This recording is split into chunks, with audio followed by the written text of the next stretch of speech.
ہوتا تیرا جمال ہی تو جہاں تھا خواب و خیال ہی صلو علیہ وآلہ صلو علیہ وآلہ نحمدہ ونصلی ونسلم علی رسولہ الکریم اما بعد فاعوذ باللہ من الشیطان الرجیم بسم اللہ الرحمن الرحیم خذ من اموالہم صدقۃ تطہرہم وتزکیہم بہا فصلی علیہم ان صلاتک سکن لہم واللہ سمیع علیم صدق اللہ مولانا العظیم وبلغنا رسولہ النبی الکریم ونحن علی ذالک من الشاہدین والشاکرین والحمد للہ رب العالمین۔ سامعین اکرام، رمضان المبارک کے صبح و شام نور میں ڈوبے ہوئے، ہر لمحہ بندوں پر باعث رحمت، ہر گھڑی بندوں پر اللہ کی جانب سے ان گنت احسانات کا نزول جاری ہے۔ ہر سو اس کے نور کی برکھا برس رہی ہے، اس کی جانب سے بندوں پر انعامات کی بارش ہے۔ یہ وہ مقدس دن رات ہیں، یہ پیارا ماہ مقدس ہے جس کی سحری بھی نور ہے، جس کی افطاری بھی نور ہے۔ سحری کے وقت کھانا عبادت ہے، افطاری کے وقت کھانا عبادت ہے، جس میں برکت ہی برکت رکھ دی گئی ہے۔ اللہ کے ہاں سحری محبوب ہے، اللہ کے ہاں افطاری کا وقت محبوب ہے، اور وقت افطار روزے دار کے منہ سے نکلی دعا اللہ تعالیٰ کی بارگاہ میں سند قبولیت رکھتی ہے، کیونکہ حضور علیہ تحیۃ والثناء نے ارشاد فرمایا ہے کہ روزے دار جب بوقت افطار اپنے مولا سے کوئی دعا مانگتا ہے، اللہ رب العالمین اس کی دعا کو قبول فرماتے ہیں۔ ارے میرے دوستو، ارے میرے بھائیوں، ارے بیٹیوں، بہنوں، کتنی خوش قسمت ہیں ہم لوگ کہ اللہ تعالیٰ نے زندگی میں اتنا مقدس اور مبارک ماہ مبارک رمضان المبارک عطا کیا ہے، جس کی گھڑی گھڑی نور ہے، جس کا لمحہ لمحہ نور ہے، جس میں چلنا بھی عبادت ہے، جس میں پڑھ پڑھ کر سو جائے بندہ اس کا سونا بھی عبادت ہے، اس کے سیر کے وقت کھانا بھی عبادت ہے، اس کے وقت افطار کے وقت کھانا بھی عبادت ہے۔ اللہ تعالیٰ نے برکتوں سے بھر دیا ہے، اور اس کے ایک ایک لمحے میں نہ جانے کتنے کتنے گنہگاروں کی نجات ہو رہی ہے۔ سامعین کرام، اللہ تبارک و تعالی جل مجد الکریم اس مہینے سے پوری طرح فائدہ و نور حاصل کرنے کی توفیق عطا فرمائے۔ تو میں جس موضوع پر گفتگو کا ارادہ رکھتا ہوں، اسی حوالے سے میں آیہ کریمہ 10ویں پارے کی تلاوت کی ہے، جس میں اللہ تعالیٰ نے توبہ کا ذکر کیا ہے۔ اصحابہ کرام، نبی اکرم صلی اللہ علیہ وسلم کے جلیل القدر صحابہ، جن سے کوئی سستی ہوئی، کوئی خطا ہوئی، پھر وہ اللہ کی بارگاہ میں تائب ہوتے ہیں، اللہ تعالیٰ ان کی توبہ کا ذکر فرماتے ہیں۔ سامعین کرام، اللہ کا دروازہ کھلا ہوا ہے، اور اس کی برکتوں کو حاصل کرنے کے لیے سب سے پہلے بنیادی طور پر ہمیں چاہیے کہ ہم توبہ کریں،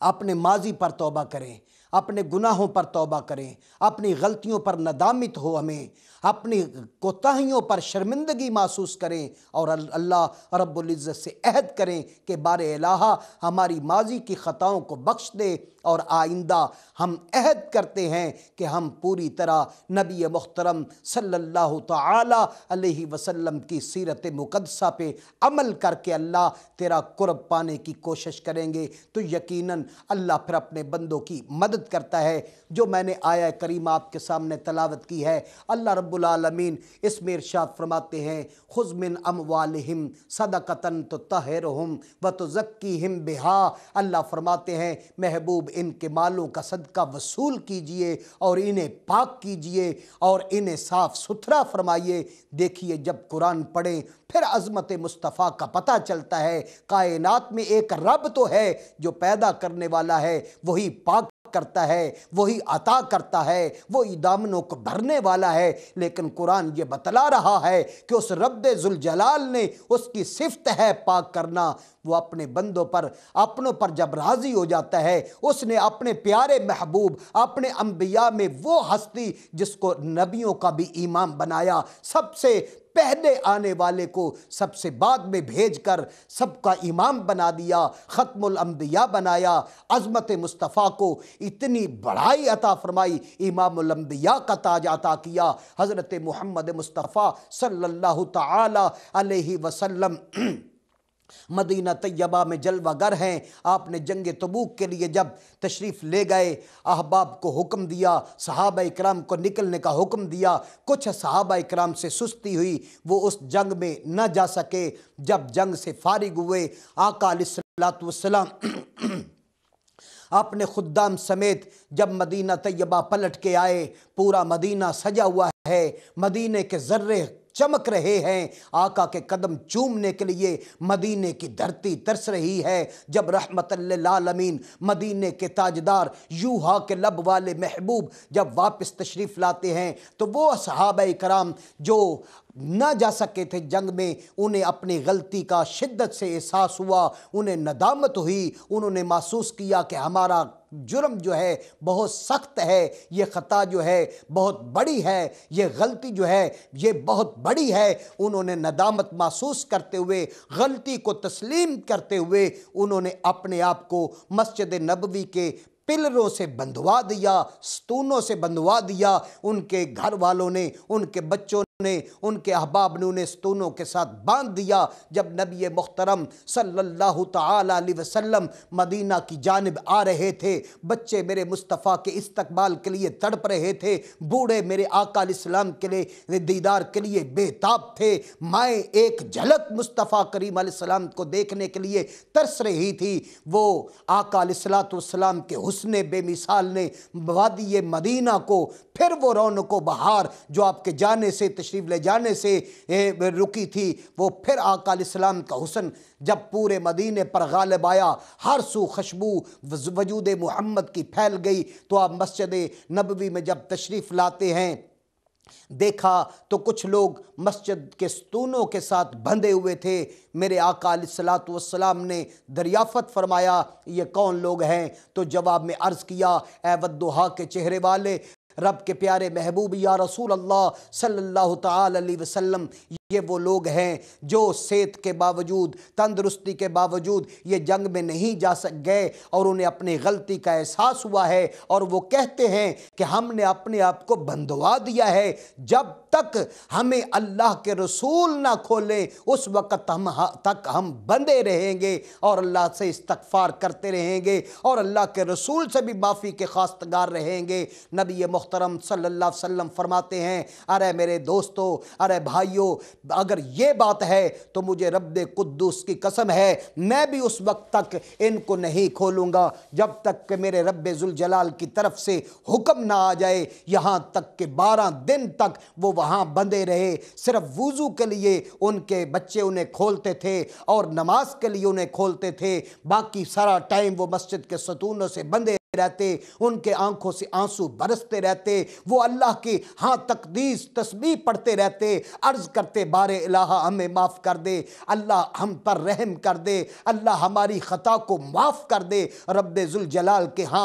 وہ دعائیں کرتے، وہ روتے، ان کے آنسو برستے، صحابہ انہیں دیکھتے۔ نبی محترم صلی اللہ علیہ وسلم جو سراپا رحمت ہیں، جو سراپا کرم ہیں، جو سراپا عطا ہیں، جو کبھی کسی کو تکلیف میں دیکھ کر گوارا ہی نہیں کر سکتے، میرے آقا کی نظر ناز جب ان پر پڑتی ہے، پھر خدائے رب ذوالجلال بھی محبوب کو دیکھتا ہے، جس پر محبوب کو ترس آ جائے اللہ اسے معاف کر دیتا ہے۔ پھر یکا یک 12 دن گزرنے کے بعد بعد خلاق ازل کی طرف سے رب ذوالجلال کی جانب سے حکم آتا ہے، محبوب ہم نے ان کی توبہ کو قبول کر لیا، ہم انہیں بخشنے والے ہیں، ہم انہیں بخشنے والے ہیں، تیرا رب بخشش کا رب ہے، وہ بخشتا ہے۔ حضرت آقا رحمت دو عالم صلی اللہ تعالی علیہ وسلم نے اپنے دست نبوت سے جب بڑے انہیں کھولا تو ان کی کشتیوں اور ان کے دکھوں کی وہ تمام دنیا ختم ہو گئی۔ آج دست نبوت جب ان کو لگے، جب ذات مصطفیٰ نے ان کو چھوا، جب آپ کے مبارک ہاتھ ان کے بدنوں پر لگے تو ان کے لیے تو پرکیف گھڑیاں تھیں۔ ان کے نصیبوں کو سلام، ان کی عظمتوں کو سلام۔ میرے مصطفیٰ صلی اللہ علیہ وسلم جو 12 دن تک خاموش تھے، جو انہوں نے محبت کی نظر سے انہیں نہیں دیکھا، ان کی باتوں کا جواب نہیں دیا، لیکن آج جب اللہ کی طرف سے پیغام آ گیا ان کی بخشش کا، میرے مصطفیٰ اتنے پیار سے انہیں دیکھتے ہیں، انہیں وہ تمام تنگی ختم ہو گئی، ان کے نکلے ہوئے آنسو آج کام آ گئے، اللہ نے ان کی توبہ کو قبول کر لیا۔ سامعین محترم، یہ تو 7 صحابہ وہ تھے جنہوں نے اپنے آپ کو ستونوں کے ساتھ بندھوایا ہوا تھا۔ ان میں 3 صحابہ اور بھی ہیں جنہوں نے اپنے آپ کو ستون مسجد نبوی کے ساتھ نہیں بندھوایا تھا، جو ان کے اندر وہ تڑپ اور اتنا احساس شاید اس وقت نہ تھا، لیکن نبی اکرم شفیع محترم صلی اللہ علیہ وسلم جب مسجد میں جلوہ گر ہو گئے تو اس کے بعد جب احباب مدینہ آپ کو ملنے کے لیے تشریف لائے تو وہ صحابہ جن میں کعب بن مالک ہیں، حلال بن امیہ ہیں، مرارہ بن ربیع ہیں، یہ بھی نبی اکرم صلی اللہ علیہ وسلم کے جلیل القدر صحابہ تھے، غازیان بدر تھے، یہ بہت عظمت والے لوگ تھے، یہ بھی سستی کی وجہ سے وہ جنگ میں نہ جا سکے، وہ بھی آقا علیہ السلام کے سامنے شرمندہ ہیں۔ میرے آقا علیہ السلام نے ان سے پوچھا کہ تمہارے جنگ میں شامل نہ ہونے کی کیا وجہ تھی، جہاد میں کیوں نہیں گئے؟ کیا تم نے اللہ کا حکم نہیں سنا تھا، اللہ کے رسول کی طرف سے حکم نہیں سنا تھا؟ یا رسول اللہ ہم سے خطا ہو گئی، یا رسول اللہ ہم سے غلطی ہو گئی، یا رسول اللہ ہم بھول گئے، ہم سے بہت بڑا جرم ہوا، یا رسول اللہ ہمیں معاف کیجئے۔ رب ذوالجلال کے محبوب نے رحمت للعالمین نے فرمایا کہ رب کائنات کی قسم، جب تک میرا رب تمہیں معاف نہ کرے میں محمد تمہیں معاف نہیں کروں گا۔ بلکہ آقا علیہ السلام نے ان سے بول چال ختم کر دی، ان سے بولنا چالنا ترک کر دیا۔ صحابہ کو بھی حکم دے دیا کہ میں نے ان سے بولنا بند کر دیا ہے، اللہ کا یہی حکم ہے۔ اللہ کے محبوب نے جب ان سے بولنا ترک کیا، اب پورے مدینہ کے لوگوں نے ان سے بالکل قطع تعلقی کر دی، ان سے بول چال بند کر دیا۔ میں بازار کے بندوں کی بات نہیں کرتا، میں صرف کلمہ پڑھنے والے مسلمان بھائیوں کی بات صرف نہیں کرتا، بلکہ ان صحابہ کے مائیں جو ہیں انہوں نے بھی اپنے بیٹوں سے بولنا چھوڑ دیا، ان میں سے ان کی بیویوں نے بھی ان سے بولنا چھوڑ دیا۔ ہاں خداوند قدوس کی قسم ہے، ان کے بیٹوں نے بیٹیوں نے بھی ان سے بولنا بند کر دیا۔ پوچھا کیوں؟ کہنے لگے جن سے مصطفیٰ روٹھ جاتے ہیں ان سے مائیں بھی روٹھ جاتی ہیں، جن سے کملی والے روٹھ جاتے ہیں ان سے بیٹے بھی روٹھ جاتے ہیں، ان سے ماں باپ بھی روٹھ جاتے ہیں، ان سے معاشرہ روٹھ جاتا ہے۔ نبی محترم صلی اللہ تعالی علیہ وسلم ان سے ناراض ہیں، اللہ ناراض ہیں، بائیکاٹ چل رہا ہے، وہ گھر میں جاتے ہیں ان سے کوئی بات نہیں کرتا، بازار دکان میں جاتے ہیں ان سے کوئی ہم کلام نہیں ہوتا، بازار سے گزرتے ہیں ان کے سلام کا کوئی جواب نہیں دیتا، سب رشتے ایسے لگتا ہے کچے دھاگے کی طرح ٹوٹ جاتے ہیں، ایسے لگتے ہیں کانچ کی طرح رشتے ٹوٹتے ہوئے نظر آتے ہیں۔ تنہا مدینے میں ان سے کوئی بات کرنے والا نہیں۔ کعب بن مالک کہتے ہیں میں نے بھی ارادہ کیا حضور نہ بولیں، آپ کی مرضی ہے، لیکن میں حضور کو دیکھتا رہوں گا، میں مسجد نبوی میں جاتا رہوں گا، میں مسجد نبوی میں سجدے کر کے روتا رہوں گا۔ کعب ہر نماز کے ساتھ آتے ہیں، سلام کہتے ہیں، ان کے سلام کا کوئی جواب نہیں دیتا، نبی محترم صلی اللہ علیہ وسلم کی جانب سے بھی جواب نہیں آتا، آپ کے ظاہری لب جو ہے ان سے آواز نہیں آتی۔ کعب بن مالک ایک دن بہت روئے، کہتے ہیں میں نماز کے لیے جب سنتوں کو میں نے ادا کرنا چاہا تو سنت کی نماز پڑھتے ہوئے اچانک میرا چہرہ آقا علیہ السلام کے چہرہ والضحیٰ کی طرف پڑا تو میں نے دیکھا رحمت للعالمین میری طرف دیکھ رہے